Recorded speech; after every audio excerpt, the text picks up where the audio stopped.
Trump বলে দিচ্ছেন যে আমরা রাশিয়ার থেকে তেল নিতে পারবো কি পারবো না। ডোনাল্ড ট্রাম্প বেসিক্যালি একজন জোকার তো, আর যত গর্জায় ও উনি তো বর্ষায়। নিজেকে একজন ডিক্টেটরের জায়গায় নিয়ে যাচ্ছেন এবং সবাইকে ডিক্টেট করছেন। দেখো, এই ডিক্টেটর তো আমরা হিটলার থেকে শুরু করে বাংলার মমতা ব্যানার্জি সবার মধ্যে ডিক্টেটরশিপ দেখছি, তো ডোনাল্ড ট্রাম্প একটু করলো না হয়। ইরান, আমেরিকা, ইসরায়েলের মধ্যে যা চলছে, মধ্যপ্রাচ্যে যা চলছে, আমরা কতটা প্রিপেয়ার? আমাদের যারা আস্ফালন করে তারা আস্ফালনই করে, আর ভারত আস্ফালন করে না, ভারত করে দেয়।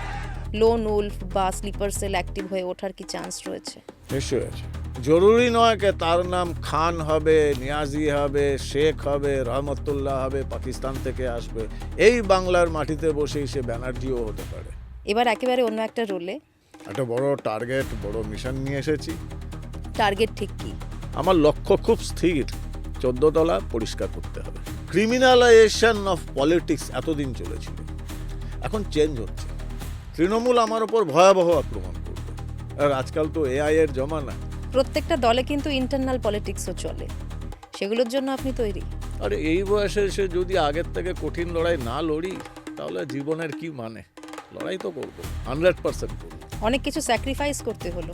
রাজনীতিতে এসেছি, বহু লোকের কটাক্ষ শুনে প্রতিশ্রুতি দিতে পারি, একটা কমান্ডোর প্রতিশ্রুতি আমি 100% করবো।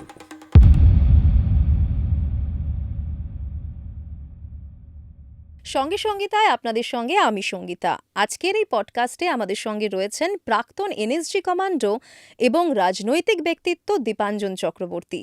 দীপাঞ্জনদার সঙ্গে এই পডকাস্টে নানান বিষয় আলোচনা হয়েছে। কেন তিনি রাজনীতিতে যোগ দিলেন তা নিয়ে তো আলোচনা হয়েইছে। এছাড়া জিওপলিটিক্স এবং বর্তমানে ভারতে আমরা কতটা সেফ রয়েছি সে বিষয়েও আলোচনা হয়েছে। সঙ্গে থাকুন।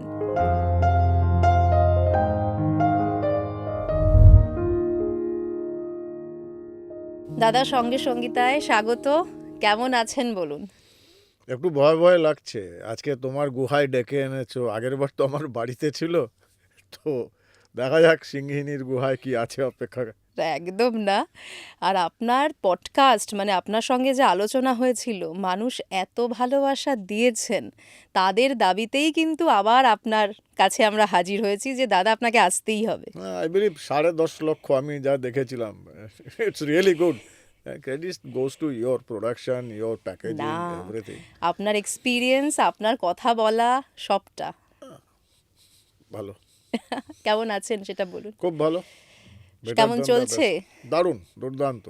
আমি সবসময় ভালো থাকি। জীবনে এখন নতুন ফেজ একটা।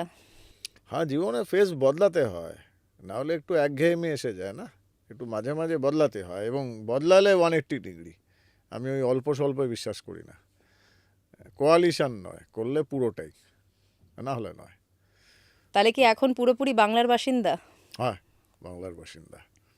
একটা বড় টার্গেট, বড় মিশন নিয়ে এসেছি, থাকতে হবে, অন করতে হবে, তো থাকবো বাংলার মানুষের সঙ্গে। 38 বছর তো বাংলার বাইরে হলো, বাকি যে কটা দিন বাঁচবো বাংলায়, মৃত্যুটা বাংলাতেই হবে, শিওর। এত বছর দেশের জন্য এমন এমন কাজ করেছেন, মানে আমরা চমকে যাই। এবার একেবারে অন্য একটা রোলে বাংলার জন্য কাজ করবেন। টার্গেট ঠিক কি? দেখো, আমাদের আমি যেটা বারবার বলি যে আমার কর্মক্ষেত্রের আমার গুরু, আমার মা বাবার পরে আমি যাকে স্থান দেই, স্বর্গীয় রামেশ্বর নাথ কাও স্যার, যে রয়ের ফাউন্ডার, উনি আমাদের একটা কথা বলতেন যে যদি তুমি রাষ্ট্রীয় সুরক্ষার জন্য আসো তাহলে ওটাই তোমার ধ্যান জ্ঞান। সে তুমি রিটায়ার করো না করো, তুমি সার্ভিসে থাকো না থাকো, তোমার মৃত্যুর দিন অবধি, তোমার কিন্তু শেষ নিঃশ্বাস অবধি, এবং প্রয়োজন হলে তোমার ডেড বডিও যেন রাষ্ট্রীয় সুরক্ষার কাজে লাগে, এটা সবসময় বলতেন। এখন রাষ্ট্রীয় সুরক্ষা ব্যাপারটা কি? আমরা তো বর্ডারে বা বর্ডারের ওপারে ভিন্ন রাষ্ট্রে গিয়ে আমরা শত্রু নিধন করি, সেই শত্রুকে বিনাশ করি যে শত্রু আমার দেশ মাতৃকা, আমার রাষ্ট্রের জন্য বিপজ্জনক, রাষ্ট্রের নাগরিক তোমাদের জন্য বিপজ্জনক, তাদের আমরা এলিমিনেট করি। কিন্তু দেশের এপারে যে শত্রুরা আছে তাদের তো চেনা যায় না চট করে। আমি তো মনে করি পাকিস্তানে বসে লস্করে তৈবা বা জৈশে মোহাম্মদ ওরা যখন ফিদাই পাঠাচ্ছে ভারতে, তো অবভিয়াসলি ওরা দেশের শত্রু, আমরা তাদের এলিমিনেট করি। কিন্তু এই ভারতবর্ষে কলকাতার বুকে যখন আমাদেরই ঘরের সন্তান, আমাদেরই বোন অভয়াকে এরম নৃশংসভাবে করে হত্যা করা হলো, এবং সেটা যারা ধামাচাপা দিচ্ছে তারা লস্করে তৈবার থেকে কোনো অংশে কম নয়। শেখ শাহজাহান লস্করে তৈবা বা জৈশে মোহাম্মদের থেকে কম নয়। যারা হাজার হাজার ছাত্র ছাত্রীদের উজ্জ্বল ভবিষ্যৎ স্বপ্নকে বিক্রি করে দিচ্ছে, তারা কি জৈশে মোহাম্মদের থেকে কম? তারা রাষ্ট্রীয় সুরক্ষা বা রাষ্ট্রীয় স্বার্থের শত্রু নয়? তো বিনাশ তো করতে হবে। যুদ্ধের ময়দানটা বদলে গেছে, হয়তো ওই প্রকরণগুলো বদলিয়েছে, পদ্ধতিটা বদলাবে, কিন্তু লড়াই তো করতে হবে। এটা একটু টাফ, কারণ ওখানে আমি জানি আমার কাঁধে দায়িত্ব কি, আমার সঙ্গে বাছাই করা লোক থাকছে, তাদের উপর আমার 100% কমান্ড থাকছে, এবং ওটা আমার পেশাগত দক্ষতা দিয়ে আমি করেছি। এখানে বহু মানুষকে নিয়ে করতে হবে। এখানে লড়াইটা আমি একা লড়াই করলে চলবে না, এই লড়াইটা তোমাদের সবার, বাংলার প্রতি কটা মানুষের লড়াই। তো এটা একটা বৃহত্তর প্রেক্ষাপটে বৃহত্তর লড়াই, নিঃসন্দেহে আগের থেকে কঠিন লড়াই। আর এই বয়সে এসে যদি আগের থেকে কঠিন লড়াই না লড়ি, তাহলে জীবনের কি মানে? লড়াই তো করব, 100% করব। অনেক কিছু স্যাক্রিফাইস করতে হলো। আমি রেডি করে এসেছি, আমি সব ছেড়ে এসেছি। তো আমার ওয়াইফ বোম্বাই থাকে যাচ্ছে, তুমি আমার বাড়িতে দেখেছো অত সুন্দর বাড়ি ছেড়ে এসেছি, অত ভালো চাকরি করতাম, সে চাকরি ছেড়ে এসেছি, এক কথায় সব ছেড়েছি। বাংলা বিজেপি থেকে আমাকে ডেকেছেন, আমার ডাক দিয়েছেন শুভেন্দুবাবুই, কেন আমি বলেছিলাম যে বাংলার জন্য যেদিন সুযোগ পাবো আমি ঝাঁপিয়ে পড়বো। ডাক দিয়েছেন, আমি এক কথায়, উনি 14 তারিখ বলেছেন যে 17 তারিখ যদি আসতে পারেন জয়েন করলে খুব ভালো হয়। 15 তারিখ রিজাইন করলাম, এবং ভারতবর্ষের টপ ইন্ডাস্ট্রিয়াল হাউস আর business house, commercial house, top house number 1, I was vice president. 24 ঘন্টার মধ্যে রিজাইন করে তার পরের দিনই বিকালবেলায় কলকাতা 17 তারিখ জয়েন করলাম। আমি তো খুব অবাক হলাম যে মানে কিছুদিন আগেই আপনার পায়ে অপারেশনটা হয়েছে, আমি জানি শরীরটা ভালো ছিল না, তারপরেই দেখলাম আপনি একদম ফিট, এত তাড়াতাড়ি রিকভার, মানে এটা মনে হয় আপনাদের মতো মানুষদের পক্ষেই পসিবল। না, এটা কি বলতো, ওই লাইফটা না পারপাস। আমি একটা কথা খুব বলি যে অনেকে বাংলার বাইরে অনেকে সমস্ত কথাবার্তা বলে, এবং বাংলাতে অনেকে বলে কে বাঙালি ভীরু, বাঙালি কাপুরুষ, বেঙ্গল রেজিমেন্ট নেই।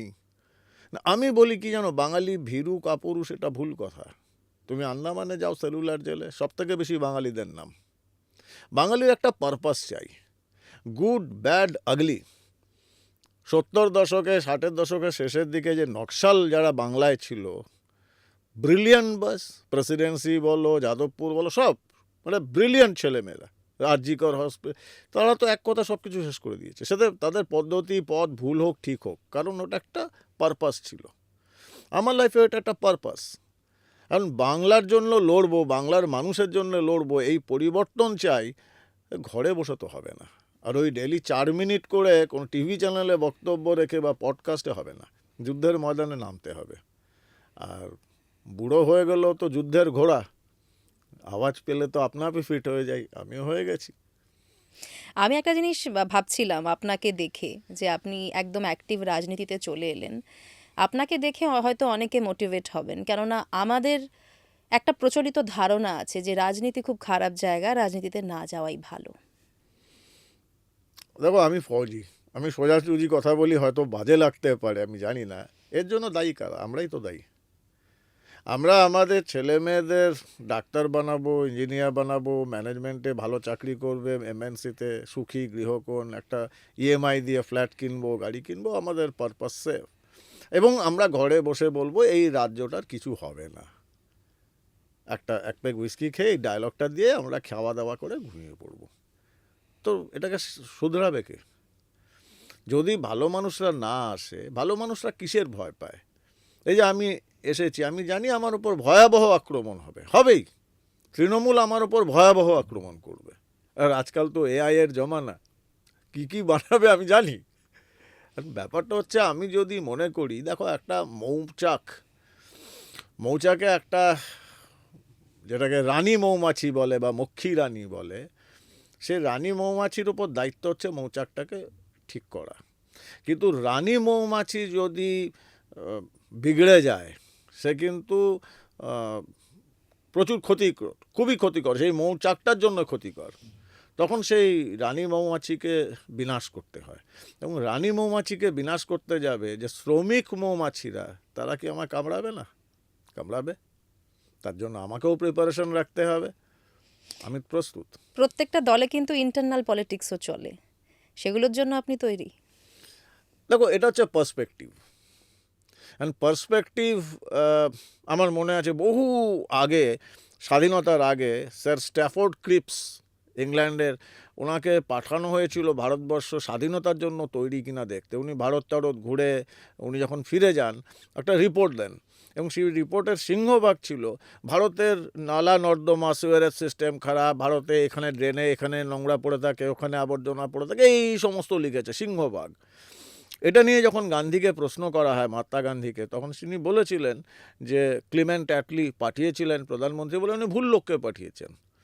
উনি তো স্যানিটারি ইন্সপেক্টরকে পাঠিয়েছেন। ভারতবর্ষে এসে উনি শুধু নোংরা আবর্জনাই দেখেছেন, কারণ স্যানিটারি ইন্সপেক্টর, ভারতবর্ষের আসল রূপটা দেখেননি। এখন ইন্টারনাল পলিটিক্স হচ্ছে ওই গার্বেজ, আমি সেটাকে কেন দেখব? আমি যে বৃহত্তর একটা যে অর্গানাইজেশনে জয়েন করেছি, সেই অর্গানাইজেশনে কী সমস্ত নাম ছিল এবং এখনও আছে, আমি তাদের কথা কেন ভাববো না? আমি শুধু ইন্টারনাল পলিটিক্সে যাব কেন? এত মাইক্রো লেভেলে আমার মনে হয় না আমার যাওয়া উচিত। যে বৃহত্তর লক্ষ্য থেকে তাহলে কিন্তু সরে যাব। অর্জুন যখন ওই মাছের চোখে তীরটা মেরেছিল, ও যদি মাছের প্রতি কটা আঁশ দেখতে যেত না, তাহলে ওর তীর মারা হতো না, মহাভারতও সম্পূর্ণ হতো না। আমার লক্ষ্য খুব স্থির, 14 তলা পরিষ্কার করতে হবে। সুপার কনফিডেন্ট একজন মানুষ, কেননা আমরা যখন এর আগেও আপনার সাথে পডকাস্টে বসেছি, তখন তো একটা জিনিস খুব শিওর ছিল যে আপনি একদম অন্য রকম ভাবে, একটা অন্যরকম অ্যাটমসফিয়ার দেখে এই জায়গায় এসেছেন, মানে একজন কমান্ডো। আপনি বলেছিলেন যে তার মধ্যে মানুষের থেকে বেশি রোবটের গুণ থাকে। তো এরকম একজন মানুষ যদি থাকে, তারে তো খুব স্ট্রং একটা ব্যাপার।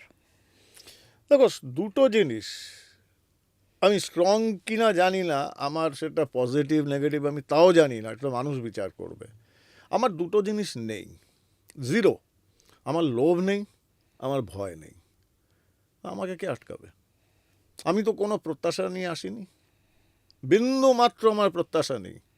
এবং আমি লিডারশিপকে বলেওছি, আমি শুভেন্দুবাবুকে বলেছি, আমি শ্রমিকবাবুকে বলেছি, সুকান্তবাবু, সবাই জানে, আমি একটা ঘোষিতভাবে বলেছি যে আপনারা আমাকে ব্যবহার করুন, আমি ব্যবহৃত হয়ে এসেছি, সব পিছুটান ছেড়ে এসেছি। ইউজ মি অ্যাজ ফিদায়। অ্যাজ ফিদায়। ইয়েস, ফিদায় কি? যারা প্রাণ বাজি রেখে তার যেটা গোল সেটাকে অ্যাচিভ করে। কমান্ডোটাও তাই। Commando it's a Zulu word.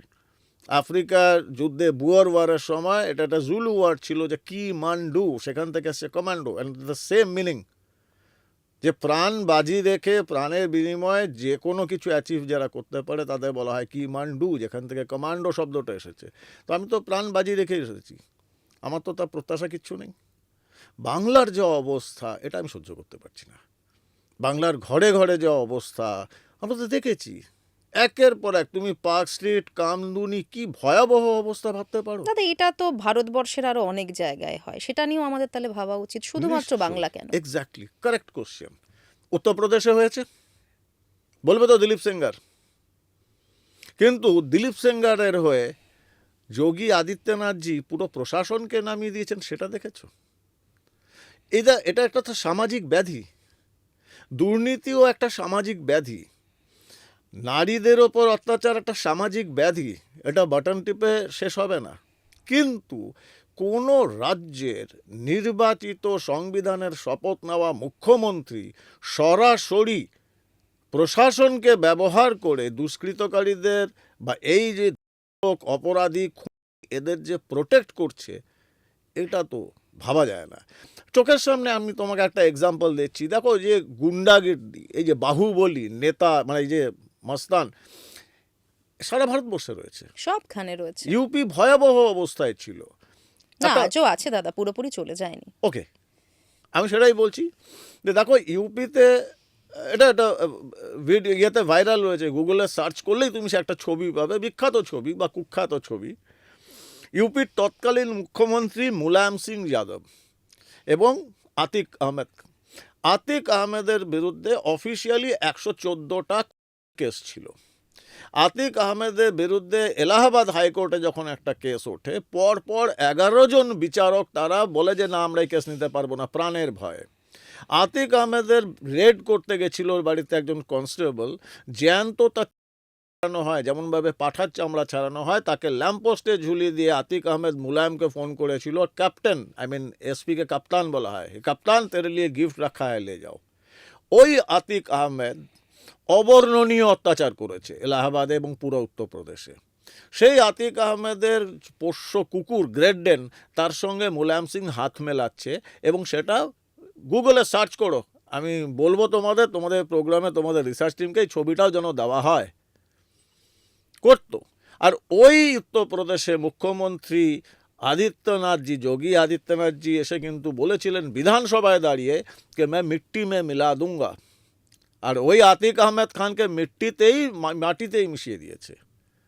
মুক্তার আনসারি, তাকেও মাটিতেই মিশিয়ে দিয়েছে।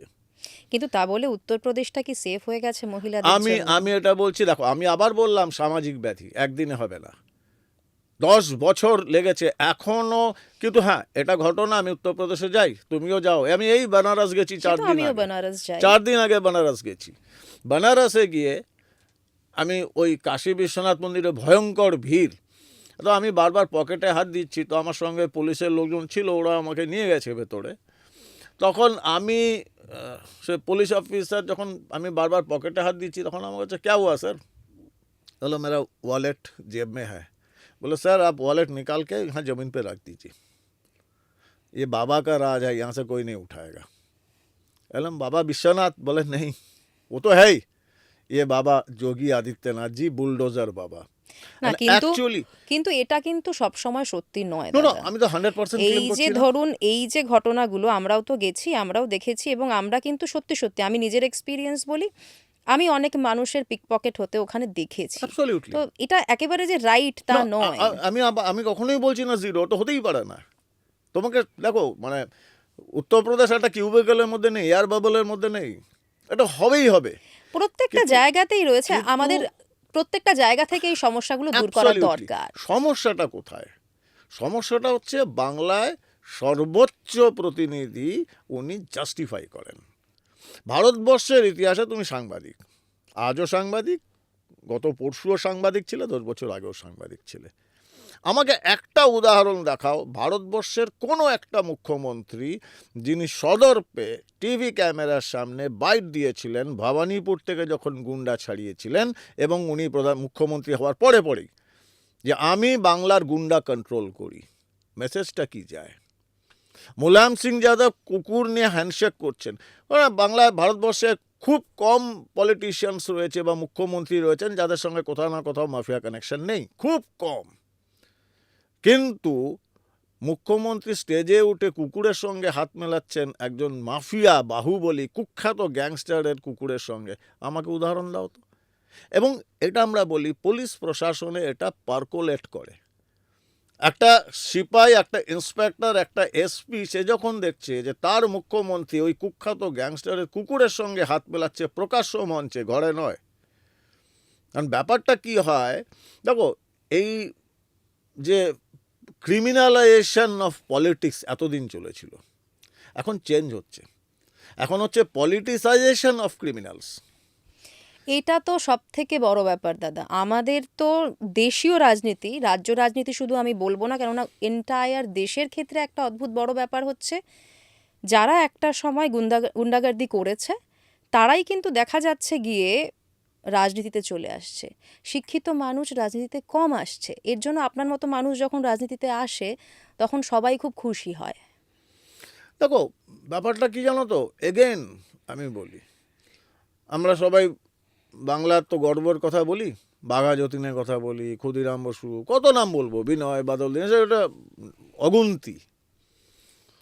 আজকের মা, আজকের বাবা, তারা কি তাদের ছেলেকে বলবে যা বেটা ক্ষুদিরাম হয়, যা বেটা তুই বাঘা যতীন হয়? হবে না। না না, তুই ছাড়, তুই MBA কর, তুই বাইরে যা, ব্যাঙ্গালোরে যা, আইটিতে চাকরি কর। আজকে আমার বাড়িতে আমার ফ্যামিলি মেম্বাররা, আজকের এই যে আমি রাজনীতিতে জয়েন করলাম, সবাই আমার বিরুদ্ধে। না, সে তো আমি আসার পর আপনাকে প্রশ্ন করলাম তো দাদা কি তাহলে দরকার ছিল। এবার এই রাজনীতিটা করে বা দেশটাকে বা রাজ্যটাকে যদি বদলানো যায়, সেটা কে করবে? এক্সট্রা টেরিস্ট্রিয়াল, ভিন্ন গ্রহ থেকে লোক আসবে? সেটা তো হয় না, কাউকে না কাউকে করতেই আসতেই হবে। হবে। আর ভাই আমরা নবকুমার, না হলে কাঠ আনতে যাবো, আবার কি আছে, ক্ষতিটা কি? কেউ না কেউ তো কাঠ আনতে যাবে, যাবো। একদম। দাদা আপনাকে যখন সামনে পেয়েছি, বর্তমানে যা পৃথিবীর পরিস্থিতি, জিওপলিটিক্যাল যা কন্ডিশন, আমার মনে হয় একটু আলোচনা করা দরকার। এই যে ধরুন ইরান, আমেরিকা, ইসরায়েলের মধ্যে যা চলছে, মধ্যপ্রাচ্যে যা চলছে, কি হতে চলেছে এর ফল? তবে এটা খুব ভালো পরিস্থিতি নয়। এর অনেকগুলো কারণ রয়েছে। কারণ এক, আমেরিকা, তো আমি সবসময় বলি আমেরিকা ভয়ঙ্কর খারাপ দেশ, এবং আমেরিকা কিন্তু এই গণতন্ত্র, চেঞ্জ অফ রেজিম, এই সমস্ত কথাগুলো বলে, এগুলো একটাই উদ্দেশ্য, সেই পার্টিকুলার দেশে হয় মিনারেল, তেল অথবা লিথিয়াম। এটা উদাহরণের পর উদাহরণ রয়েছে। সারা পৃথিবী, আফ্রিকার, মধ্য এশিয়ার দেশগুলো রক্তস্নাত হয়েছে বারবার। ইরাক হয়েছে, এখন ইরান হচ্ছে। তার মানে কি, ইরাকে কি সাদ্দাম হোসেন গণ্ডগোল করেননি? লিবিয়ায় মুয়াম্মার গাদ্দাফি করেননি? সেই যে ইন্টারনাল যে ডিস্টারবেন্স, লোকের চাওয়া পাওয়া, এগুলো সমস্যা থাকে। এবং যখন ডিক্টেটর হয়ে যাচ্ছি, তখন তো আমি কিছু তো আমার ভুল থাকবেই, হবেই হবে, কোনো চান্স নেই না হওয়ার। সেই ভুলটাকে সিআইএ খুব সুচতুরভাবে চেষ্টা করে ওই চেঞ্জ অফ রেজিম করার, এবং সম্পূর্ণ মদত দেয়। কারণ সেখানে কিন্তু এই যে আরব বসন্ত, নিশ্চয়ই বিক্ষোভ ছিল। সেই বিক্ষোভটাকে আজকে বাংলাদেশে শেখ হাসিনা ওয়াজেদের সরকারের বিরুদ্ধে, বর্নার আওয়ামী লীগের বিরুদ্ধে অনেক বিক্ষোভ ছিল, কিন্তু সেটা তো সেই রাষ্ট্রের নিজস্ব সমস্যা, তারাই সমাধান করবে। সেখানে কিন্তু ইউএস ঢুকলো, ইউএস ডিপ প্রত্যেকটা স্টেট ক্ষেত্রে আমরা তাই দেখতে প্রতিটা পাচ্ছি। স্টেটে, আজ বলে নয়, ভিয়েতনাম থেকে সারা পৃথিবীর ইতিহাস বলছে। এখন এই যে সমস্যাটা আমেরিকা করেছে, আমেরিকা বুঝতে পারছে তার একটা বড় সমস্যা হচ্ছে ব্রিক্স কান্ট্রিগুলো। তার একটা বিরাট বড় সমস্যা আগে ছিল চীন, রাশিয়াটাকে ভাঙলো। বরিস ইয়েলৎসিনের গল্প আমরা জানি। রাশিয়া ভাঙার পরে সে ভাবলো রাশিয়া কমজোর হয়ে গেছে, কিন্তু চীন বেড়েই চলেছে। এর মধ্যে সবথেকে বড় যেটা সমস্যা আমেরিকা দেখতে পাচ্ছে, যে ভারত গত 15 বছর, 12, 14, 15 বছর ধরে উল্কার গতিতে এগিয়ে যাচ্ছে। এটা হয়ে গেছে আমেরিকার সমস্যা। এখন আগে একটা শত্রুর সঙ্গে লড়তো ডিউরিং কোল্ড ওয়ার, রাশিয়ার সঙ্গে, তারপর চীন যুক্ত হলো, এখন ভারতবর্ষ। কারণ এটা ঘোষিত সত্য, প্রমাণিত সত্য, ভারতের যে হিউম্যান রিসোর্স, যে নাম্বার, এটা আনবিলিভেবল। আজকে ভারতবর্ষের যেটা ভারতীয়, যারা এনআরআই আমেরিকায় রয়েছেন, যদি এরকম কোনো চুম্বক পাওয়া যায় যে সেই চুম্বকে শুধু ভারতীয়রা উঠে আসবে আমেরিকা আমেরিকার থেকে, টেকনোলজি হাত তো আমেরিকা কাজ বন্ধ বন্ধ হয়ে হয়ে যাবে। যাবে। আমেরিকা কিচ্ছু থাকবে না, সমস্ত কাজ বন্ধ হয়ে যাবে।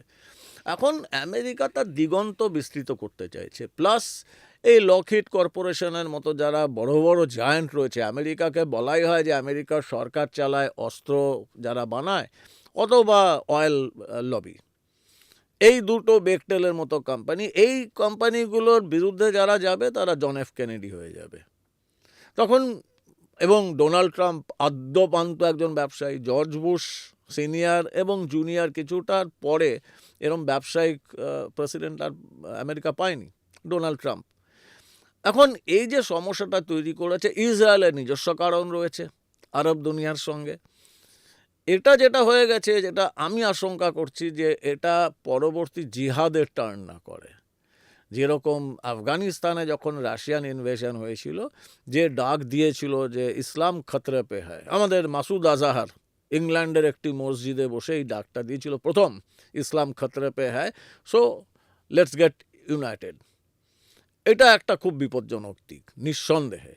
এবং ইরান কিন্তু লিবিয়াও নয়, ইরান আফগানিস্তানও নয়, ইরান অনেক ওপরে। এবং আমি মনে করি এই মুহূর্তে ইরানের যে জায়গাটায় রয়েছে, ওরা কিন্তু নিজেদের অনেক কিছু ট্রাম্প কার্ড এখনও লুকিয়ে রেখেছে, এবং এর ইম্প্যাক্ট তো সারা পৃথিবীতে পড়ছে। পৃথিবীটা ধীরে ধীরে দুটো ভাগ হয়ে যাচ্ছে। কিন্তু এটাও সুখবর, আমেরিকার দাদাগিরির বিরুদ্ধে কিন্তু বিভিন্ন বড় বড় রাষ্ট্র তারা কিন্তু মাথা তুলে দাঁড়াচ্ছে। এখনো পর্যন্ত ভারত যথেষ্ট নিউট্রাল একটা পজিশনে। ভারতের স্ট্যান্ডের উপর কিন্তু অনেক কিছু ডিপেন্ড করছে। ভারত স্ট্যান্ড এই মুহূর্তে আমার মনে হয় খুব কিছু নেবে না, কারণ এটা অত্যন্ত বুদ্ধিমানের মতো কাজ। ভারতবর্ষের যে বৈদেশিক নীতি আমরা যদি দেখি, গত 2014 পর থেকেই 12 বছরে ভারতের বৈদেশিক নীতি কিন্তু সম্পূর্ণ আলাদা হয়ে গেছে, এবং এটা কিন্তু একটা দুর্দান্ত ব্যালেন্সের ওপর চলছে। কারণ ভারতের প্রধানমন্ত্রীজি এবং জয়শঙ্করজি এবং অবভিয়াসলি অজিত দোভাল স্যার, তিনজনে মিলেই ভারতবর্ষের বৈদেশিক নীতি তৈরি করেন। ওনারা একটা জিনিস বুঝছেন যে এই যে ভারতের যে একটা ক্রমবর্ধমান হিউম্যান রিসোর্স, যারা স্কিল্ড হিউম্যান রিসোর্স যেরমভাবে বাড়ছে, এবং যেরমভাবে সরাসরি সরকারের, কেন্দ্রীয় সরকারের প্রত্যক্ষ মদতে স্কিল ডেভেলপমেন্ট হচ্ছে, আগামী 5 বছর পরে সারা পৃথিবীর স্কিলের কাজটা কিন্তু ভারতীয়রা করবে, এবং তার জন্য একটা সহযোগী পরিবেশ দরকার। এবং কোনো রাষ্ট্রের সঙ্গেই আমরা বিতর্কে যাব না, সরাসরি সংঘাতে যাব না। আমাদের নিজেদের স্বার্থটাকে আমরা প্রোটেক্ট করি, যাতে ভারতবর্ষের রাষ্ট্রীয় স্বার্থ কোনোভাবে ক্ষুণ্ণ না হয়। এবং এই একটা সহযোগী পরিবেশ তৈরি করলে আমি বিশ্বাস করি 2030-এ দেখবে ভারত ওই বিশ্বগুরুর জায়গায় পৌঁছে গেছে। কিন্তু এটা কি সত্যি সম্ভব যে যখন ধরুন গোটা বিশ্ব ভাগ হয়ে যাচ্ছে দুটো দলে, তখন একেবারে একটা নিউট্রাল পজিশন নিয়ে বসে থাকা, is it possible? Bharat neutral পজিশনে কিন্তু একদম নেই। ভারত সততা বা সত্যের সঙ্গে রয়েছে, ভারত অন্যায় অবিচারের বিরুদ্ধে রয়েছে। কিন্তু এটাও ঠিক যে অন্যায় অবিচারের বিরুদ্ধে বৈদেশিক নীতি নিয়ে লড়াই করা একটা জিনিস, আর ধর্মতলায় ধর্নায় বসে আমেরিকা নিপাত যাও সেটা বলা একটা আলাদা জিনিস। তো অবভিয়াসলি আমরা এক্সপেক্ট করি না যে ভারতবর্ষের প্রধানমন্ত্রী কোথাও দিল্লিতে রাজঘাটে বা যন্তর মন্তরে ধর্না দেবেন এবং আমেরিকা নিপাত যাও বলবেন। কূটনৈতিক স্তরে কথা হয়, নিশ্চয়ই হয়, ব্যালেন্স করে চলছেন, যাতে ভারতের সুরক্ষা, ভারতের স্বার্থ, সেটাকে সবার আগে দেখা উচিত। আমিও তাই মনে করি। আগে নিজের বাড়িটা তো ঠিক রাখি, তারপর তো প্রতিবেশী দেখব। প্রতিবেশীকেও দেখা হচ্ছে, নিজেদের স্বার্থটাকে সুরক্ষিত রাখা হচ্ছে। দাদা, এই যে হরমুজ প্রণালী বন্ধ, আমাদের কি সত্যি সত্যি সমস্যা হতে পারে বলে মনে হচ্ছে? না, আই থিঙ্ক তুমি জানো যে ভারতবর্ষের জন্য মানে বহু রাশিয়া থেকে যে তেল আসছে, যে অয়েল ট্যাঙ্কারগুলোতে যেখানে ভারতের ফ্ল্যাগ ওরা উড়িয়ে দিয়ে ছাড় যাচ্ছে, দেওয়া হয়েছে। একটাও টাচ করা হচ্ছে না। এটাই ভারতের বিদেশ নীতির যথার্থতা। এটা তো আমরা করে দেখিয়ে দিয়েছি যে এই অবস্থায় সারা পৃথিবীর অয়েল ট্যাঙ্কার যেখান দিয়ে যাচ্ছে না হরমুজে, ভারতবর্ষের অয়েল ট্যাঙ্কারকে কিন্তু ইরান টাচ করছে না। ভারত কি ইরানের সঙ্গে পাশে দাঁড়িয়ে যুদ্ধ করছে আমেরিকার বিরুদ্ধে? না। আমেরিকাও কোনো কথা বলতে পারছে না যে রাশিয়া থেকে আমরা তেল নিচ্ছি। রাশিয়া খুশি খুশি তেল দিচ্ছে। কিন্তু আমেরিকা তো ছাড় দিল। দেখো, ছাড় দিতে বাধ্য, ছাড় না দিয়ে যাবেটা কোথায়? কিন্তু আমেরিকা কি কন্ট্রোল আসান তো করবে? করছিল আমেরিকা না, কোথাও তো না করবে। কোথাও।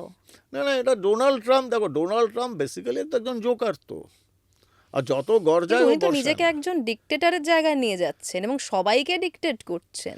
দেখো, এই ডিক্টেটর তো আমরা হিটলার থেকে শুরু করে বাংলার মমতা ব্যানার্জি সবার মধ্যে ডিক্টেটরশিপ দেখছি। তো ডোনাল্ড ট্রাম্প একটু করলো না হয়, তাতে ভারতবর্ষের স্বার্থ যতক্ষণ ক্ষতিগ্রস্ত না হয় সে করুক, কি করা যাবে?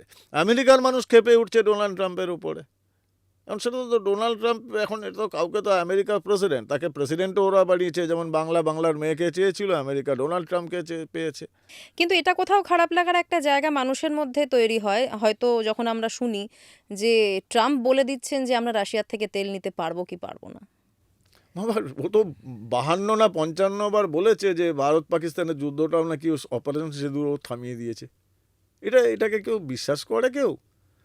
আমাদের কল্যাণীতে একজন ভদ্রলোক ছিলেন, দুর্ভাগ্যজনক বশত উনি পরের দিকে একদম উন্মাদ হয়ে গেছিলেন, মস্তিষ্কে কিছু সমস্যা ছিল। উনি মাঝে মাঝেই বলে বেড়াতেন যে আমি জানি নেতাজি সুভাষ কোথায়, আমি মানা করে দিয়েছি এই ভারতবর্ষ তোকে আসতে হবে না। তো লোকে শুনতো, গুরুত্ব দিত না। ট্রাম্পের এই কথাগুলোকে কেউ গুরুত্ব দেয় না। ও বলছে বলুক, কে গুরুত্ব দেয়? মানুষ তো আসল জিনিসটা জানছে। ট্রাম্পকেও তো সেই 50% বলে এবার ঢোক তো গিলতে হয়েছে। না, ঢোক তো গিলতে তো হচ্ছে, তো সেটাতে কোনো বারবার বক্তব্য ওকে নেই। দিয়ে ঢোক গেলাচ্ছে, তো অসুবিধার কোথায়? ও বলুক না, বলে শান্তি পাচ্ছে পাও। কিন্তু দাদা, এই যে ধরুন চারিদিকে একটা যুদ্ধের পরিস্থিতি, অনেকেই প্রেডিক্ট করছেন যে হয়তো মানে তৃতীয় বিশ্বযুদ্ধ শুরু হয়েও যেতে পারে। তো সে জায়গায় আমরা কতটা সেফ কন্ডিশনে আছি এখন? তৃতীয় বিশ্বযুদ্ধ হবে না।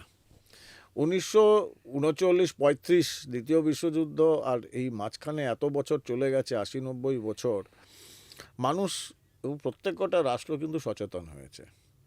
যে রাশিয়াতে এই দ্বিতীয় বিশ্বযুদ্ধের সময় 5 কোটি মানুষ মারা গেছিল স্টালিনগ্রাদের ওই লড়াইয়ে জার্মানির সঙ্গে, জার্মানি ধ্বংস হয়ে গেছিল, তার যে রাষ্ট্রশক্তি পরিচালনা যারা করছিল জার্মানির হিটলার, আজকের দিন আর হিটলার জন্মাবে না। বাট ব্যাপারটা হচ্ছে যে আজকের কোনো রাষ্ট্রনেতাই ওই হিটলারের পরিণতিটা দেখেছে। এবং এটা অদ্ভুত ব্যাপার যে সমস্ত যারা ডিক্টেটর রয়েছেন, সে কিম হোক, উগান্ডার ইদি আমিন দাদা হোক, গাদ্দাফি হোক, সাদ্দাম হোসেন হোক, তারা প্রত্যেকে কিন্তু হিটলারের ইতিহাস পড়েছে।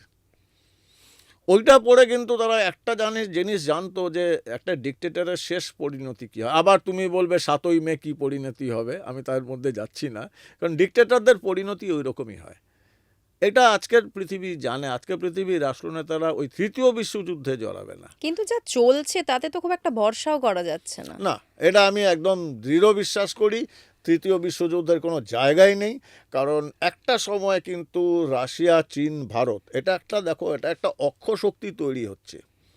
আগে যেমন দুটো ওয়ার্ল্ড ছিল, Russian block and American block, NATO. এখন রাশিয়ান ব্লক তো আর ওয়ারশ গ্রুপ তো নেই, ও তো পূর্ব ইউরোপের দেশগুলো তো সব কমিউনিস্ট পার্টি তো শেষ। বাংলায় হোক বা ভারতবর্ষের বাইরে, মানে পৃথিবীর অন্য সবই মহাশূন্যে চলে গেছে। কিন্তু এই রাশিয়া, চীন, ভারত, এরা যে একটা অক্ষশক্তি তৈরি করেছে, সেটা আমেরিকা কিন্তু ভয়ঙ্কর ভীত। কিন্তু এর মধ্যে চীন তো একটা অদ্ভুত কন্ডিশনে রয়েছে, তাকে তো চোখ বন্ধ করে ভরসা করা যাবে না। না, আমি তো বলে করি আজকের পৃথিবীতে চীন পৃথিবীর বৃহত্তম কর্পোরেট দেশ, কমিউনিস্ট দেশ এক পয়সারও নয়, বিন্দুমাত্র কমিউনিস্ট নয়। তারা কর্পোরেট দেশ, তারা নিজের ধান্দা বোঝে, বিজনেস বোঝে, এবং সেটা বোঝে বলেই চীন খুব লিমিটেড অ্যাগ্রেশন দেখাবে। এমন জায়গাতে কখনোই যাবে না যে জায়গাতে তার কাঁচামাল আমদানি করতে অসুবিধা হয় এবং তৈরি মাল সেটাকে রপ্তানি করতে অসুবিধা হয়, সেই জায়গায় চীন যাবে না।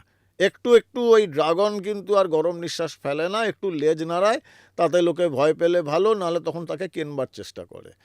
কিন্তু চীন এটাও বোঝে যে আমার সবথেকে বড় শত্রু আমেরিকা, রাশিয়াও বোঝে আমার সবথেকে বড় শত্রু আমেরিকা, আর ভারত ওই জায়গাটাতে ব্যালেন্স করে। তো ঠিক আছে, তোমাদের শত্রু ম্যাকিয়াভেলির কথা, শত্রু শত্রু আমার মিত্র। রাশিয়া, চীন, আমেরিকা, ভারতবর্ষ যে অক্ষশক্তি তৈরি হচ্ছে, এটা আমেরিকা ভয় পাচ্ছে। ওর ডলার ভয়ঙ্করভাবে কমে যাচ্ছে। এবং ন্যাটোর যে জার্মানি, ফ্রান্স, তারা কিন্তু ধীরে ধীরে, ইটালি, স্পেন কিন্তু সব আমেরিকার বিরুদ্ধে চলে যাচ্ছে, করেছে। ইটালির বিরুদ্ধেও তো আমেরিকা যুদ্ধ ঘোষণা করছে। তো সবার এই অবস্থা।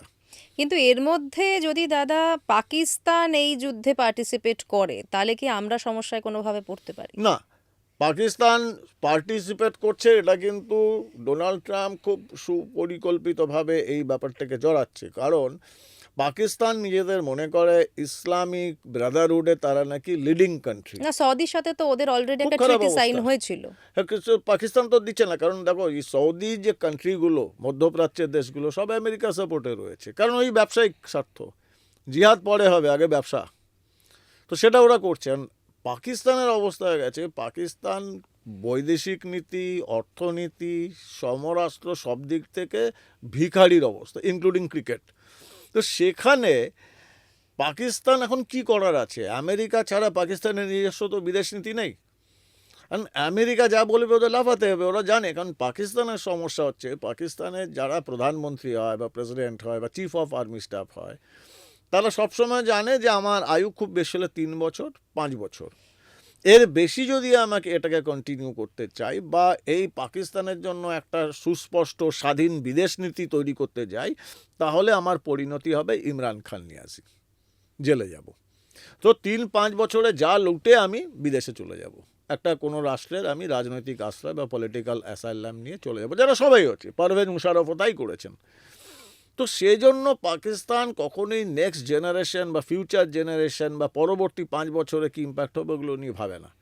ওরা ভাবে এই মুহূর্তে আমেরিকার কথা আমি যদি নাচি, তাহলে আমি এত কোটি ডলার সাপোর্ট পাবো, এবং ওটা একটা তো ভয়ঙ্কর করাপ্ট কান্ট্রি। কিন্তু আপনি তো সেই পাকিস্তানের অস্ত্র বাজারটার কথা বলেছিলেন আমাদের। ডেরা আদম খেল। হ্যাঁ, তো সেটাও তো একটা বড় ফ্যাক্টর। হ্যাঁ, বড় ফ্যাক্টর। এবং মজার ব্যাপার হচ্ছে, যতটুকু কিছু সোর্স তো আমাদের বেঁচে থাকে, এই জানছোই যে এই বালুচিস্তান বালোচরা সাংঘাতিকভাবে রিভোল্ট করছে, আফগানিস্তান সরাসরি সংগ্রাম শুরু হয়ে গেছে। আফগানিস্তান চেষ্টা করছে এবং সম্ভবত করেও নেবে খুব তাড়াতাড়ি এই খাইবার পাখতানখোয়া যে পেশাওয়ার এরিয়া যেখানে ডেরা আদমখেল রয়েছে এটা পাকিস্তান থেকে কেটে নেবে। কারণ এই ডেরা আদমখেলের অস্ত্র কিন্তু এখন সরাসরি বালোচদের কাছে পৌঁছে যাচ্ছে এবং এটা পাকিস্তানের জন্য একটা অশনি সংকেত। রেগুলার দেখবে পাকিস্তানে কত ক্ষয়ক্ষতি হচ্ছে, পাকিস্তানে ঢুকে মেরে যাচ্ছে। পাকিস্তান এখন ভয়ঙ্কর বিপর্যস্ত, এখন আমেরিকা সাপোর্ট ছাড়াও বাঁচতেই পারবে না, কারণ ওরা বুঝে গেছে চীন হাত তুলে নিয়েছে। এখন চীনের কাছে মোর ইম্পর্ট্যান্ট হচ্ছে বালুচিস্তানের লিথিয়াম, চাবাহার এবার পোর্ট, এইগুলো চীনের জন্য ইম্পর্ট্যান্ট, পাকিস্তানকে ছেড়ে দিয়েছে ওরা। কারণ পাকিস্তান দেখছে যে চীন ছেড়ে দিয়েছে, তো ওই শত্রু আমেরিকার কাছে চলে যায়। কারণ আমেরিকা তো বসেই আছে পাকিস্তানকে ব্যবহার করার জন্য, কারণ এশিয়া ভূখণ্ডের এই অংশে আমেরিকার নিঃস্বার্থ বন্ধু বলে তো কিছু হয় না কূটনীতিতে, পুরোটাই হয় তোমার স্বার্থ। তো আমেরিকা দেখেছে একদম ভিখারি পাকিস্তান, একে আমি ইউটিলাইজ করব, কোনো বন্ধু বলে কিছু না। তো সেটা পাকিস্তান নিজেদের ইউটিলাইজ করতে কিন্তু দিচ্ছে। তারা পাকিস্তানকে ভারতের এগেনস্টে ইউটিলাইজ করবে কিনা এটা একটা চিন্তার সে বিষয়। করতেই পারে, আজকে কেন? ওদের সেই প্রয়াত জেনারেল জিয়া সে তো স্বপ্ন দেখেছিল না, 1000 কাটস, জেনারেল জিয়া আর ভুট্টো যেটা দেখেছিল, সহস্র ক্ষতের রক্তপাত। তো আমরা এখন দেখিয়ে দিচ্ছি এই ভারতবর্ষ অন্য ভারতবর্ষ। 26/11 যখন হয়েছিল তখন আমরা এজেন্সি এবং এনএসজি, আমরা বারংবার, প্রধানমন্ত্রী ছিলেন তখন ডক্টর মনমোহন সিং, প্রণব মুখার্জি, বারবার আমরা রিকোয়েস্ট করেছি চিদাম্বরম, লেটস ডু সামথিং। তার বদলে কি হয়েছে?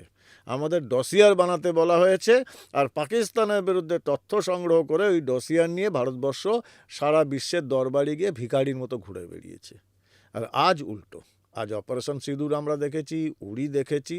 আমি তোমাকে একটা ছোট্ট পার্থক্য বোঝাই যে আজকের ভারতের কেন বিপদ নেই। আমার ভীষণতম একটা প্রিয় সিনেমা 62 সালের ভারত চীন লড়াই নিয়ে তৈরি হয়েছিল হকিকত, অসাধারণ সিনেমা। ধর্মেন্দ্র ছিলেন, বলরাজ সাহানি ছিলেন, যেটার একটা বিখ্যাত গান আছে, কর চলে হাম ফিদা জানে তন সাথিও। ওই সিনেমাটা এখনও যখন দেখি আমি কেঁদে ফেলি। আমার মতো লোক, আমি লোকে বলে যে আমার নাকি হৃদয় নেই, কিন্তু আমি এখনও কাঁদি। এবং শুনেছি যে ওই কর চলে হাম ফিদা শুনে জওয়াহরলাল নেহরুও নাকি কেঁদেছিলেন। তো ওই সিনেমা যখন শেষ হতো লোকে চোখ মুছতে মুছতে হল থেকে বেরোতো। আর আজ যখন উড়ি দেখে বেরোয় তখন সারা ভারতবর্ষের হলগুলোতে আওয়াজ ওঠে জয় হিন্দ, বন্দে মাতরম, ভারত মাতা কি জয়। এই হচ্ছে পার্থক্য, কারণ আমরা ঘরে ঢুকে মারছি। ভারত এমনিতে তো হিংসায় বিশ্বাস করে না, কিন্তু আমার মাটিতে, আমার এখানে যদি তোমরা পুলওয়ামা করো, পেহেলগাঁও করো, তোমাদের মাটিতে গিয়ে আমরা তোমাদের শেষ করে আসবো। সেটা আমরা করছি।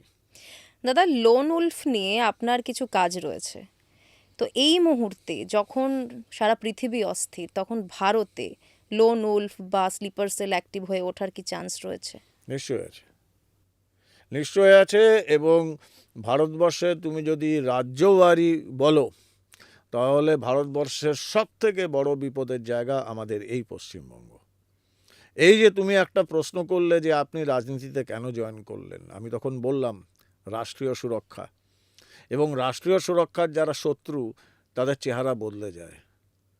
জরুরি নয় যে তার নাম খান হবে, নিয়াজি হবে, শেখ হবে, রহমতুল্লাহ হবে, পাকিস্তান থেকে আসবে।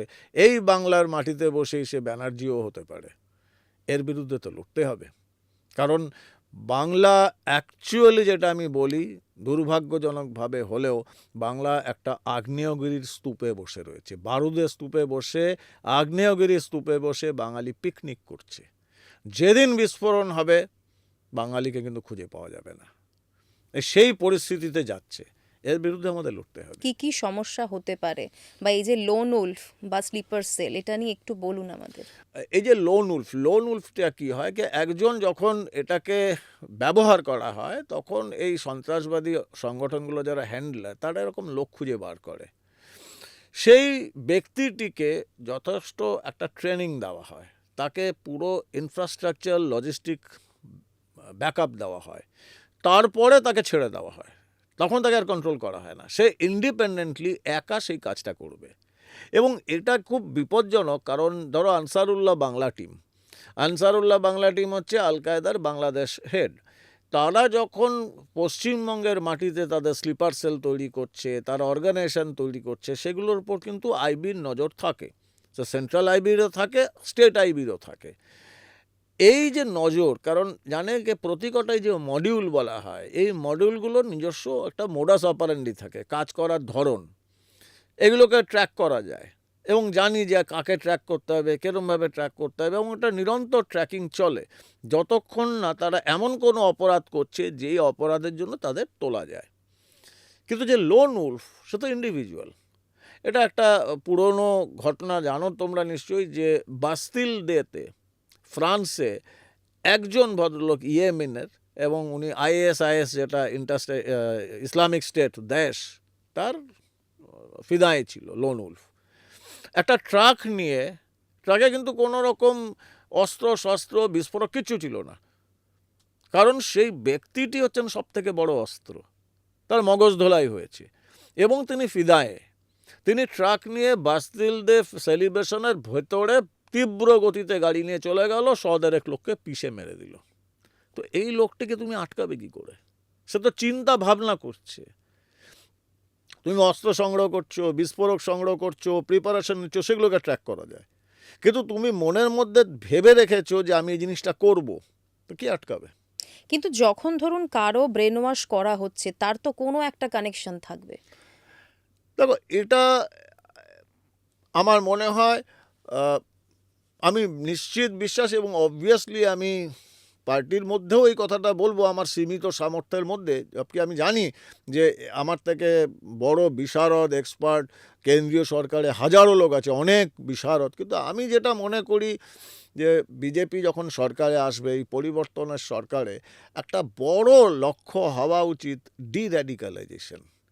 এই র্যাডিক্যালাইজ যে হয়েছে বাংলায়, গত বাম আমলেও র্যাডিক্যালাইজেশন শুরু হয়েছিল, এবং সেই র্যাডিক্যালাইজেশন আমরা দেখেছি যখন বাংলার মুখ্যমন্ত্রী বুদ্ধদেব ভট্টাচার্য যখন বলেছিলেন এই বেআইনি মাদ্রাসা নিয়ে, একটা হাঙ্গামা শুরু হয়ে গেছিল পশ্চিমবঙ্গে। 24 ঘন্টার মধ্যে উনি ডিগবাজি খেয়েছিলেন যে না, আমি মাদ্রাসা এরম বলিনি, সংবাদপত্র ভুলভাবে বিকৃত করেছে আমার কথা। র্যাডিক্যালাইজেশনের চাপ ছিল ওনার উপরে। কিন্তু এটা কি বিজেপির পক্ষে কোনোভাবে সম্ভব? তাদের উপরই তো সব থেকে বেশি দাগ এই কারণে। আমি হিন্দু, সেটা বলতে আমার সমস্যা কোথায়? আমি তোমাকে একটা বলি, দেখো কীরকমভাবে ভাগটা করে দেওয়া হয়। তুমি বিজেপির কথা বলছো, আমি তোমাকে অন্য একটা বলি।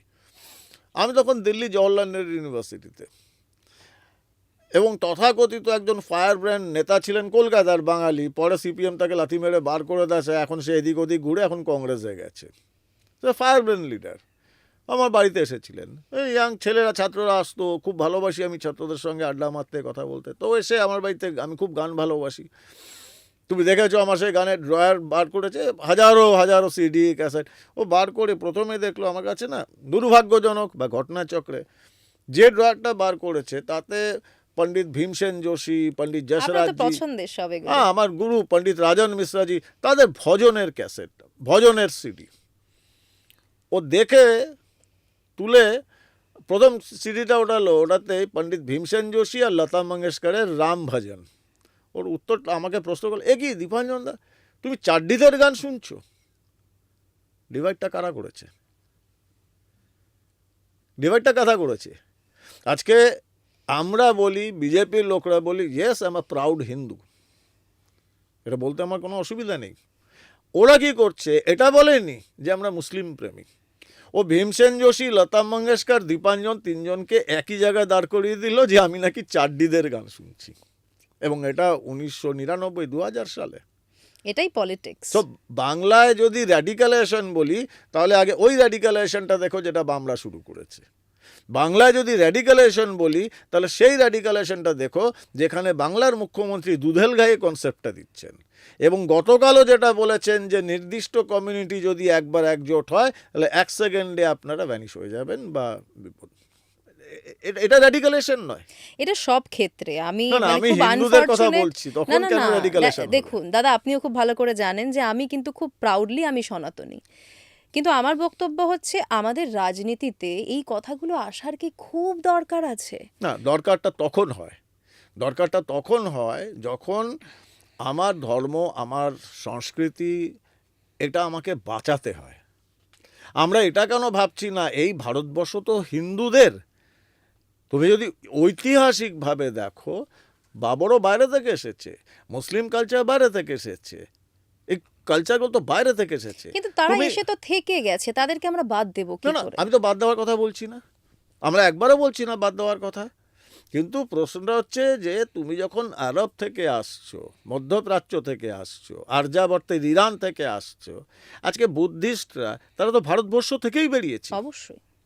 আমরা তো তাদের একবারও বলছি না, বা বুদ্ধিস্টরা তো ভারতবর্ষে কিন্তু হিন্দুদের এটা ক্ষতিগ্রস্ত দাদা আমরা করেনি। যদি একটু অতীতে যাই, ইতিহাসে যাই, তাহলে তুমি আপনি শৈব, ভাবুন। বৌদ্ধ এই না, এসব চলবে, আমি সমুদ্রগুপ্ত। বুদ্ধিস্টের কথাই বলছি। কি আনফরচুনেট ভাবুন, এটা আমি নিজে সনাতনী হয়েও আমার এটা মনে হয় মাঝে মধ্যে, যে বুদ্ধিস্টদের হঠাৎ ভারতবর্ষ ছেড়ে বেরিয়ে যেতে হলো কেন? এটাও কিন্তু একটা ফ্যাক্টর। ডেফিনেটলি, আমি তো অস্বীকার করছি না। আজকে সমুদ্রগুপ্ত, তুমি কলহনের বই পড়লে তো তুমি দেখতে পাচ্ছ, এবং বৈষ্ণব শাক্তদের শৈবদের মধ্যে তো হয়েছে, কাশিতেই অনেক রক্ত ঝরেছে। কিন্তু এই যে বাইরে থেকে যে একটা কালচার আমদানি করা হয়েছে, যে কালচারটা আমাদের ইতিহাসটা ভুলিয়ে দিচ্ছে। আমাদের ইতিহাস বইয়ে, যে আমরা ছোটবেলা থেকে, তুমিও যা পড়েছো, আমি ইতিহাস বই পড়েছি, আমরা ঔরঙ্গজেবের ইতিহাস পড়ছি, কিন্তু আমরা শিবাজির ইতিহাস কজন জানে? আজকে হুমায়ুনের যে ছিলেন বৈরাম খাঁ, আকবরের গুরু ছিলেন, আর তার নামটা আমরা জানি, বৈরাম খাঁর নাম সবাই জানে, শিবাজির গুরুর নাম কজন জানে? কেন না? আজকে ঔরঙ্গজেবের ছেলেদের নাম আমরা জানি, দারা, সুজা, মুরাদ, কিন্তু আমরা শিবাজির সন্তানদের ব্যাপারে কতটুকু জানি? সম্ভাজি রাওয়ের ব্যাপারে কজন জানি? সিনেমা বেরোলো ছাওয়া, তখন আমরা দেখি। না, এবং আমরা বাংলার ক্ষেত্রেও তাই, আমরা সত্যি সত্যি হ্যাঁ। সবকিছু জানি না, এখানে তো কোনো ভুল নেই। তুমি এটাই বলো।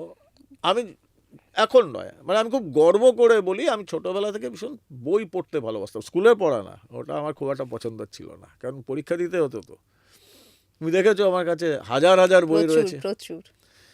আমি গত 5-6 বছর আগে অ্যাকচুয়ালি ভালো করে গোপাল পাঠার ব্যাপারে বা গোপাল মুখার্জির ব্যাপারে জানলাম, কারণ আমাদের জানতে দেওয়া হয়নি। ভারতবর্ষে এই যে আজকে বেশ কিছু লোকজন আছে তথাকথিত সেকুলার, যারা চিৎকার চেঁচামেচি করে যে ভারতের ইতিহাস বদলে দিচ্ছে, ইতিহাস বদলানোর কাজটা কারা শুরু করেছিল? এই যে তুমি বললে না একটু আগে যে র্যাডিকালাইজেশন, হিন্দু র্যাডিকালাইজেশন, আমি ওইটাই কাউন্টার করলাম। না, যে এই আমাদের- অভিযোগটা তো আসে, সেই অভিযোগের কথাটা তো আমি বললাম। সেটাই তো বললাম, এটা শুরু করেছিল তো তারাই, আগে কংগ্রেস, পরে বাম। আজকে গ্রেট ক্যালকাটা ইন্ডিয়া, ক্যালকাটা, ভাই গণহত্যা, সেটাকে গ্রেট কোন যুক্তিতে বলা হচ্ছে আমি জানি না। এবং এই যে গণহত্যা হয়েছিল হিন্দুদের, নোয়াখালী, কলকাতা, এগুলোকে লুকিয়ে রাখা হয়েছিল একই টাইমে ওগুলো সন্তর্পণে। মোটামুটি। তো এগুলোকে তো মানুষকে জানতে হবে। আমি নির্বাচিত ইতিহাস জানবো। তুমি যদি আজ থেকে 10 বছর আগের এনসিআরটির বুকগুলো মানে পড়ো, ইতিহাসের বইগুলো, তোমার মনে হবে ভারতবর্ষের স্বাধীনতা সংগ্রাম শুধু করেছে মিস্টার মোহনদাস করমচাঁদ গান্ধী এবং মিস্টার জওয়াহরলাল নেহরু। কোথায় আমার নেতাজি খুব সুভাষ? আফসোস হয় যে নেতাজি সম্পর্কে আমাদের সেরকম ভাবে কিছু জানানোই হয় না। একটা সার্টেন টাইম, 23শে জানুয়ারি, ওখানেই সব শেষ, না, সব শুরু। দেখো বাঙালি কি হয়, বাঙালিদের একটা সমস্যাও আছে জেনারেলি, যে যেটা আমি জানবো না বা যেটা আমাকে জানতে দেওয়া হয়েছে বা যেটা আমি জানি সেটাই হচ্ছে পৃথিবীর শেষ কথা। আজকে তথাকথিত বাংলার সেকুলাররা খুব লাফালাফি করে বীর সাভারকরকে নিয়ে। ওরা এখানে বীর সাভারকরকে নিয়ে যা বাড়ে এই বামপন্থীরা বা কংগ্রেস, একটু মহারাষ্ট্রে গিয়ে বলুক তো, মহারাষ্ট্রের সব মানুষ কি মূর্খ? মহারাষ্ট্রের মানুষ বীর সাভারকরকে পুজো করে। শুধু বাঙালি আচার্য যদুনাথ সরকার যখন ঔরঙ্গজেবকে ক্রিটিসাইজ করে, কম মানসিক অত্যাচার করেছে নেহেরু আর তার পেটোয়া ঐতিহাসিকরা? সো এই ইতিহাস তো ওরা বানিয়েছে, সেটাকে আমায় মেনে চলতে হবে কেন? আজকে ঔরঙ্গজেব কি ছিল আমাদের কি পড়ানো হয়েছে? শেখ শাহজাহান কি ছিল? আমি আবার ওই শেখ শাহজাহান আর শাহজাহানকে গুলিয়ে ফেলি মাঝে মাঝে, কারণ বাংলার ব্যাপার তো, ওটাই তো আসল শাহজাহান, শেখ শাহজাহান। সো এই যে ব্যাপারগুলো দেখো, এগুলো তো মানুষকে ভুল বোঝানো হয়েছে। ইতিহাস কটা বাঙালি আজকে বলতে পারবে তো তোমরা কলকাতায় থাকছো, কটা বাঙালি বলতে পারবে এই রাসবিহারী অ্যাভিনিউ কার নামে? বলতেই পারবে না। 99% লোক বলবে রাসবিহারী বসুর নয়, এটা রাসবিহারী ঘোষের নামে, যিনি কলকাতা একজন নামকরা একজন ব্যারিস্টার ছিলেন তৎকালীন সমাজে ঊনবিংশ শতাব্দীর শেষের দিকে। উনি কংগ্রেসের প্রথম কমিটিতে উনি ড্রাফট তৈরি করার একজন। কলকাতা বিশ্ববিদ্যালয়ে ওই সময়ে উনি অন্তত 20 না 25 লক্ষ টাকা দান করেছিলেন। বাট বিপ্লবী মহানায়ক রাসবিহারী বসু সম্ভবত পূর্ব কলকাতা, ওটা বোধহয় তোমার উত্তর কলকাতা না, ওই এসপ্ল্যানেড এরিয়াতেই রাস্তা রয়েছে। আমি কলকাতার রাস্তা খুব ভালো চিনি না, কিন্তু বাঙালির মধ্যে এই পার্থক্যটা নেই যে কোন রাসবিহারী কোথায় রাসবিহারী আছে। আসলে তাদের নাম ইতিহাসগুলো আমরা জানতে দেওয়া সবটা হয়নি, জানি না। জানতে দেওয়া হয়নি। ঠিক যেভাবে আমাদের জানতে দেওয়া হয়নি সো কল গ্রেট ক্যালকাটা পড়ে, আমাদের জানতে দেওয়া হয়নি গোপাল পাঠার ব্যাপারে, আমাদের জানতে দেওয়া হয়নি শ্যামাপ্রসাদ মুখার্জির ব্যাপারে। আমরা সোমনাথ চ্যাটার্জির ব্যাপারে জানতে দেওয়া হচ্ছে, কিন্তু ওনার বাবা এনসি চ্যাটার্জির নামে জানতে দেওয়া হয়নি। উনি না থাকলে কিন্তু এই মুর্শিদাবাদ থাকতো না পশ্চিমবঙ্গের অংশ। উনি না থাকলে বা শ্যামাপ্রসাদ মুখার্জি না থাকলে আজকে পশ্চিমবঙ্গ হতো না, এটাও বাংলাদেশ হয়ে যেত। দাদা, আমরা আবার একটু ভারতের দিকে, পুরো ভারতের দিকে আরেকবার একটু নজর দিই। ধরুন যা সিচুয়েশন চারিদিকে চলছে, আমরা কতটা প্রিপেয়ার?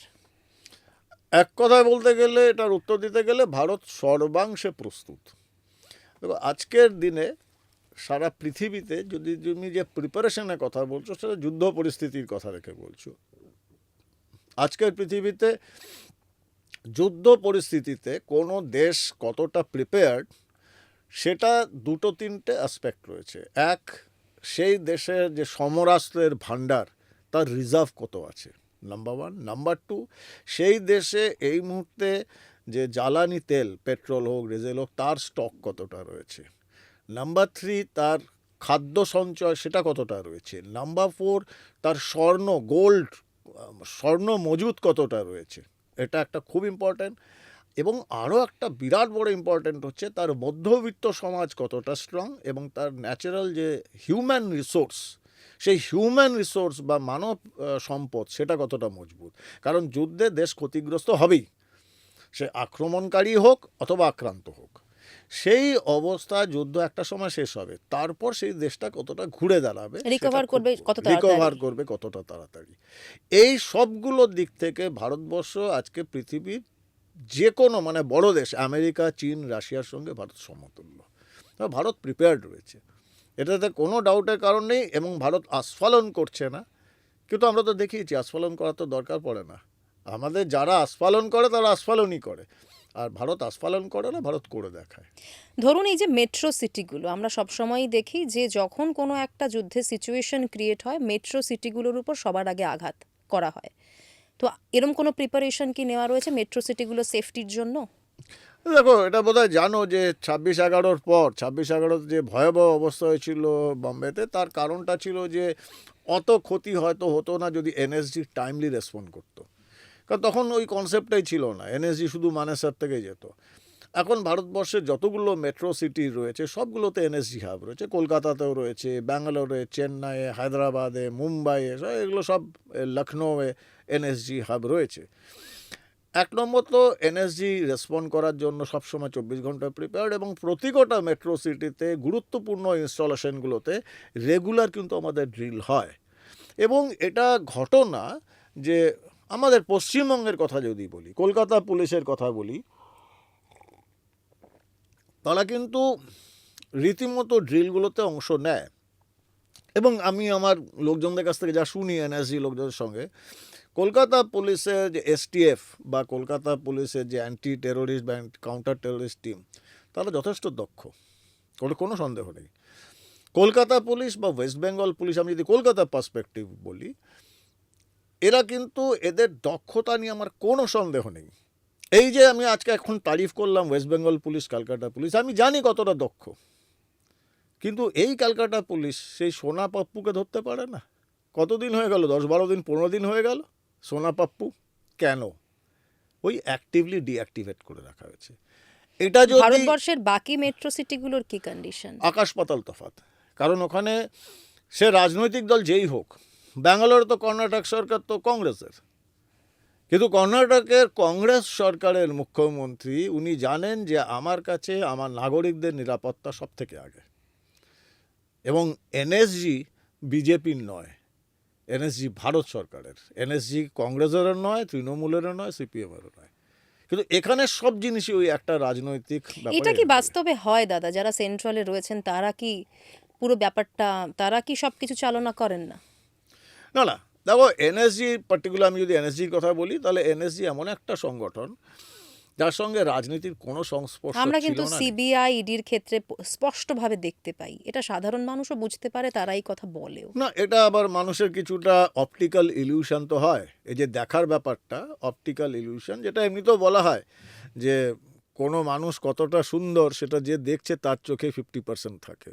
এখন যাদের চোখে 50% সন্দেহ থাকবে তারা ইডি সিবিআইকে সন্দেহের নজরও দেখবে, কারণ একটা প্রক্রিয়া কত জটিল হয়। দেখো আমাদের একটা বড় সমস্যা হচ্ছে আমরা হিন্দি সিনেমা দেখি, আর হিন্দি সিনেমাতে অপরাধীকে ওই 2 ঘন্টা 1.5 ঘন্টার মধ্যে, কারণ প্রথম আধ ঘন্টা যদি সে অপরাধ করে পরবর্তী 1.5 ঘন্টা তার ফাঁসিও দিয়ে দিতে হবে বা জেলেও পাঠাতে হবে, সালা খেকে পিছে। তাতে কি হয়, যারা দর্শক তাদের একটা উইশফুল থিঙ্কিং থাকে, আর এই লোকটাকে জেলে কেন পাঠানো হচ্ছে না, তাও সে জেলে গেল, তার মনটা খুশি হয়ে গেল। কারেক্ট? এটা তো বাস্তব জীবনে সম্ভব নয়। বিশেষ করে এই যে অর্থনৈতিক অপরাধগুলো, এটা ভয়াবহভাবে হয়েছিল, এবং আমি এটাও বলি অভয়া অন রেকর্ড একটি চ্যানেলে আমি বলেছিলাম, এবং তার রেকর্ডিং আমার কাছে আছে, কারণ আমি প্রতিটা রেকর্ডিং দেখে দিই। 8ই অগস্ট ঘটনাটি ঘটে, সম্ভবত 7 তারিখ রাত্রে, 8 তারিখ অগস্ট। আমি 9 তারিখ বলেছিলাম সেই চ্যানেলে, রেকর্ড করা আছে এখনও, যে এটা আরেকটা নো ওয়ান কিল জেসিকা হবে। কারণ আমি দায়িত্ব নিয়ে বলছি, আমি জানি কারা অতি দক্ষ লোকজন কতটা যত্নে সমস্ত তথ্য প্রমাণ নষ্ট করেছে, এবং সেখানে সিবিআই তো ছাড়ো, খোদ ভগবান যদি চলে আসেন উনিও দিতে পারবেন না। যে বলা হয় শনিদেব লর্ড অফ জাস্টিস, উনিও দিতে পারবেন না। কিন্তু এমন অনেক ঘটনা দাদা, আমি তো বহু বছর নিউজে ছিলাম, আপনি তো নিজেও সবকিছুর সঙ্গে যুক্ত, আপনি নিজেও দেখেছেন অনেক ঘটনা এমন হয়েছে যেখানে সমস্ত কিছু স্পষ্ট, তারপরও সিবিআই কোনো স্টেপ নেয়নি। না, স্পষ্টটা তোমার চোখে, কারেক্ট, নট অনলি আমার চোখে নয়। স্পষ্টটা আমার চোখে, সংবাদপত্রের চোখে। তুমি দেখেছো আইনের আদালতে আইনের দেবীর চোখ বাঁধা, আইনের দেবী তিনি কি দেখছেন দ্যাটস নট ইম্পর্টেন্ট, তাকে কিভাবে দেখানো হচ্ছে সেটা, তার তথ্য প্রমাণ আদালত গ্রাহ্য প্রমাণ, সেটা না হলে আমি কি দেখছি সেটা কোনো ইম্পর্টেন্টই না। এই আদালত গ্রাহ্য প্রমাণ যেটা, বিশেষ করে পশ্চিমবঙ্গে আমরা যেটা দেখছি, অর্থনীতির যেটা মানি লন্ডারিং কেসেস এত ক্রিটিক্যাল হয়, এবং ভাবলে চলবে না যে মানি লন্ডারিং কেসে যার নাম জড়িত বারবার, যে দ্বিতীয় সর্বোচ্চ প্রভাবশালী, যেটা আমি খুব স্পষ্টভাবে বলি, এবং আমার এতে কোনো সংকোচ নেই, লজ্জা নেই, যে ভারতবর্ষের ইতিহাসে চার্লস শোভরাজের পরে এত বড় অপরাধী মস্তিষ্ক আর আসেনি। এবং এত বড় অপরাধী মস্তিষ্ক, পার্থক্য এটাই যে চার্লস শোভরাজ একা করতেন, এবং এই ভদ্রলোকটি উনি সমস্ত রকম প্রশাসনিক, সরকারি, সাংবিধানিক ক্ষমতা ব্যবহার করে করছেন, এবং এটা আমি নিজ দায়িত্বে বললাম যে উনি করছেন, এবং তার সঙ্গে ওই রকম মস্তিষ্ক। সময় তো লাগবে, বাট যেমন বলা হয় না, justice denied is justice, delayed is justice denied, এখানে হবে না, জাস্টিস ডিলে হচ্ছে, হবে না, জাল অ্যাকচুয়ালি গুটিয়ে আনছে সাধারণ CBI। মানুষ কিন্তু সত্যি সত্যি খুব বিরক্ত, ইডি সিবিআই এর উপরও বিরক্ত, সমস্ত কিছুর উপর ঘুরে ফিরে কিন্তু সবার কাছে শোনা যায়, যখন আমরা রাস্তাঘাটে চলাফেরা করি বা কোনো ক্লোজ সার্কেলে কথাবার্তা হচ্ছে, সবার কাছ থেকে একটাই কথা শোনা যায় যে এই দেশের আর কিছু হওয়ার নেই, মানে কোনো কেউই অন্যায়ের শাস্তি পাবে না। এই কথাগুলো কিন্তু মানুষ খুব আফসোস করে বলে। দেখো এটা এটা কি বলতো, এটা একটা অক্সিমোরন, আমি বিশ্বাস করি। ওই কাঁঠালের আমসত্ব, সোনার পাথর বাটি, ইন্টেলিজেন্ট রাহুল গান্ধী, এটাও একটা অক্সিমোরন।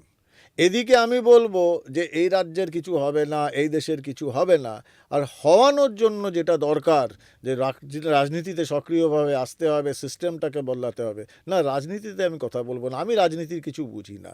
যারা বলে আমি রাজনীতির কিছু বুঝি না বা রাজনীতিতে আমার কোনো ইন্টারেস্ট নেই, তারা সব থেকে বড় অপরাধী। আপনারা রাজনীতিতে আসুন, ভালো খারাপ সেটা আপনি ডিসাইড করুন, আপনি কোথায় রাজনীতি করবেন, কোন দলে করবেন, সেটা আপনার সম্পূর্ণ, বাট যাই হোক না কেন আপনি আসুন। আমি ড্রয়িং রুমে বসে গিয়ে বললাম, টিভিতে নিউজ দেখে রাত 9টার সময়, এই রাজ্যের আর কিছু হবে না, টিভিটা সুইচ অফ করে খেয়ে দিয়ে ঘুমিয়ে পড়লাম। আমার অধিকার নেই, নামতে হবে। শুধু না নামলে আমি বললাম রাজ্যর কিছু হবে না। আমি ভয়ঙ্কর আশাবাদী, বাস্তবসম্মতভাবে, এবং আমি বিশ্বাস করি রাজ্যের হবে, পরিবর্তন আসবে, বদলাবে। 2011 সালে বাংলার মানুষ পরিবর্তন করেছিলেন একটা স্বপ্ন নিয়ে। সে স্বপ্ন দেখলো যে একটা স্বপ্ন নিয়ে রাজ্যে পরিবর্তন আসলো, আর যাদের আনলো তারা স্বপ্নটাকেই বিক্রি করে দিল। এটা আর হবে না, এটা বন্ধ করতে হবে, এবং এটা বন্ধ হবে। এই 2026 মে মাস থেকেই বাংলার মানুষ দেখবে নতুন স্বপ্ন, নতুন ভোর, এটা আসবেই, আমাদের আনতেই হবে। আপনি কি কনফিডেন্ট দাদা যে ভারতীয়দের মধ্যে যে করাপশনটা তাদের জেনেটিক্সে ঢুকে গেছে সেটা বের করে ফেলা সম্ভব হবে?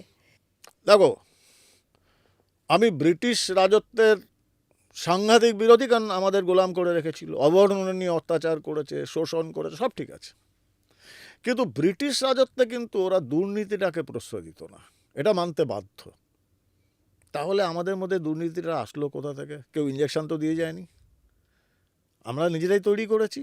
আর আমাদের দুর্নীতি তো সেখান থেকে তৈরি হয়েছে যে যারা প্রথম ক্ষমতায় আসলো তারা বেচারা মহাত্মা গান্ধীর কাছ থেকে তার সারনেমটা চুরি করে নিল। দুর্নীতিটা তো ওখান থেকে শুরু, নাহলে এটা গান্ধী হয় কি করে? আর ওই যে ঢুকলো, যে নেহেরুর একটা বড় কথা ছিল যে নিকটবর্তী ল্যাম্পোস্ট থেকে আমরা ওই কালোবাজারি বা চোরা কারবারিদের ঝুলিয়ে দেব। এটা আমাকে নেহেরুভিয়ান হিস্টোরিয়ানরা একটা উদাহরণ দিয়ে বলুন যে একটা কালোবাজারি বা চোরা কারবারিকে ল্যাম্পোস্ট থেকে ঝোলানো হয়েছে, তার নামটা বলুন। পারেননি। বরং কি নেহেরুর বিরুদ্ধে সব থেকে প্রথম যে ইন্স্যুরেন্স কেলেঙ্কারি, তারপর জিপ কেলেঙ্কারি 62 যুদ্ধের সময়, সেগুলো নেহেরুর বিরুদ্ধে নেহেরুরই জামাই, যিনি গান্ধী নামটা সারনেমটা ব্যবহার করতেন না, ফিরোজ খান, সীমান্ত গান্ধী যে বলা হতো, খান আব্দুল গফুর খানের রিলেটিভ, তিনি কিন্তু নেহরুর জামাই, নেহরুর বিরুদ্ধে সংসদে উঠিয়েছিলেন। তো করাপশন তখন থেকে শুরু, এবং সেটা বাড়তে বাড়তে বাড়তে বাড়তে আজকে এই জায়গায় এসে গেছে যেখানে এখন করাপশন থেকে বার করাটা সব থেকে বড় কঠিন, খুব মুশকিল। তবে হ্যাঁ, পরিবর্তন তো হচ্ছে। এখন লোকে ঘুষ খেতে গেলে 5বার ভাবছে। বাংলার কথা বলছি, যে আগামী মে মাস থেকে তারা ভাবনা শুরু করবে, এবং আমরা সেটা দেখাবো করে যে দুর্নীতিতে যারা যাবে আর ধরা পড়বে তাদের কি পরিণতি হয় সেটা দেখতে পাবে। দাদা, আমার একদম শেষে একটাই কথা থাকবে, বাংলার দিকে অবশ্যই নজর দিন, সাথে সাথে গোটা ভারতবর্ষটাও যেন একই রকমভাবে সুস্থ আর সেফ থাকে সেটাও অবশ্যই দেখবেন। এইটার উত্তরও আমি একটাই দেব, যে আমার সীমিত সামর্থ্য, আমার ক্ষমতা কিছুই নেই। আমি বিজেপির একজন নগণ্যতম কর্মী। আমার থেকে হাজার হাজার গুণ বেশি অভিজ্ঞতা সম্পন্ন লোকজন রয়েছে বিজেপিতে। তারা রাজনৈতিকভাবে, প্রশাসনিকভাবে, হ্যাঁ প্রশাসনিকভাবে হয়তো আমার কিছু অভিজ্ঞতা রয়েছে, রাষ্ট্রীয় সুরক্ষার ক্ষেত্রেও কিছু অভিজ্ঞতা রয়েছে, কর্পোরেট ইন্ডাস্ট্রিতে কাজ করার একটা অভিজ্ঞতা রয়েছে। আমি আমার সীমিত পরিসরে যতটুকু আমাকে হুকুম আদেশ দেওয়া হবে, আমি ফৌজি, আদেশ মেনে চলি, আমি 100% করব। কারণ রাজনীতিতে এসেছি বহু লোকের কটাক্ষ শুনে, এবং তারা কি বলতো, অনেকটা সেই পাড়া প্রতিবেশীদের মতো, তো ভালো দেখতে চায় না। আমি ভালো করতে চাইছি, সেটা করতে চাইবে না, তারা নিন্দাটাই করবে, তাতে আমার কিছু আসে যায় না। সীমিত সামর্থ্যে 100% চেষ্টা করব, এটা আমি বাংলার মানুষকে প্রতিশ্রুতি দিতে পারি, এটা কমান্ডোর প্রতিশ্রুতি, আমি 100% করব, চেষ্টা করব। থ্যাংক ইউ সো মাচ দাদা, খুব ভালো থাকবেন, সুস্থ থাকবেন। জয় হিন্দ। জয় হিন্দ।